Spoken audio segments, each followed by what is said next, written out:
Welcome to episode 722, Len Schleifer from Ebola to COVID-19 Medicine, 10 Lessons. This is an outline of episode 722, lesson 1 to lesson 5. This is lesson 6 to lesson 10.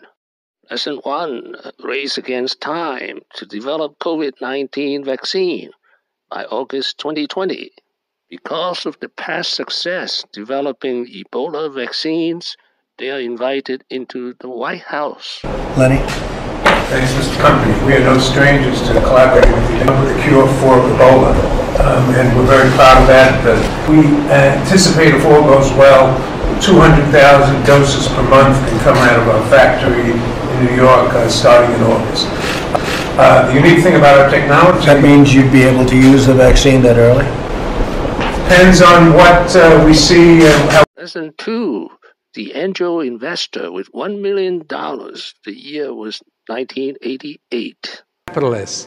And the first money that Regeneron got, the very first money, was provided by a fabulous venture capitalist and still a member of Regeneron's board, George Singh.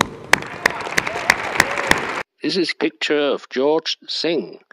I think he got an MBA from Harvard University, but he didn't make much money. He made less than $20 million from this deal.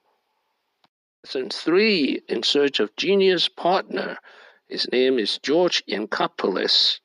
Everybody sort of politely was trying to tell me that my research skills might be a little rusty because I was trained as a biochemist and the world was becoming molecular biology, and they said we need to get somebody who can really do all that stuff, and let's call George Yancopoulos, who's the smartest young guy they could come up with the name. And we were very lucky because George was the child of Greek immigrants. You know, he's one of these guys who graduated #1 from Bronx High School Science, #1 from Columbia and medical school, and #1 in the undergraduates, and #1 everything. Lesson 4, the 4 Nobel Prize laureates that helped him to bridge from science to medicine from University of Virginia. His thesis advisor at University of Virginia was Alfred Goodman Gilman, Nobel Prize winner of medicine in 1994 for his discovery of G proteins.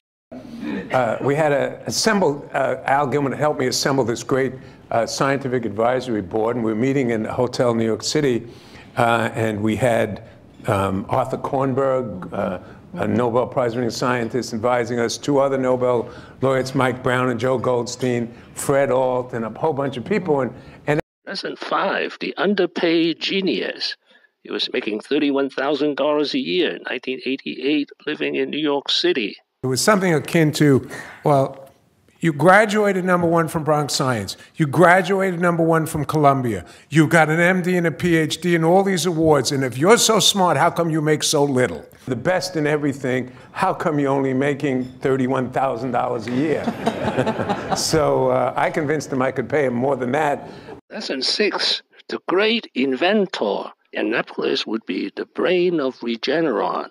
He's the holder of more than 100 patents and the inventor of 6 FDA-approved medicines. Lesson 7, the one-stop shop, that is from ideas to research to manufacturing. Following the science. One of the things that's made Regeneron really unique is its willingness to invest in cutting-edge technologies. We're one of the few companies in the world that go all the way from foundational discovery To research, from research to development. to manufacturing and commercialization. We do that all at our campuses in New York, New Jersey, Ireland, and the UK. It's really cool because we go from the really big thought, the really big idea, all the way to seeing the impact on a person.